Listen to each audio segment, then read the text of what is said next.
Okay, swali jingine ni kwamba SEO ni nini kwa lugha rahisi?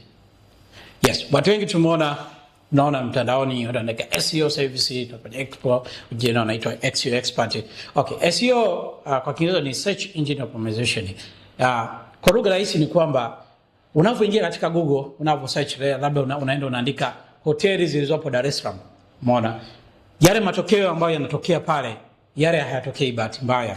Yale ni matokeo kama ni Google, kama unatumia Google, ni matokeo ambayo Google search inaenda inachukua katika website za watu, inaenda inatafuta website ipi imeandika kuhusiana na hoteli zilizopo Dar es Salaam, website ipi ni hoteli ambazo zipo Dar es Salaam, then inakuja inawatumia, inaonesha watu. Sasa hiyo ndio search engine optimization. Sasa kama mmiliki wa website au kampuni au taasisi, unahitaji utokee katika yale matokeo, kwa sababu 90% ya matokeo yanatokea katika Google. Google imekuwa ni the main search engines katika kuonesha matokeo.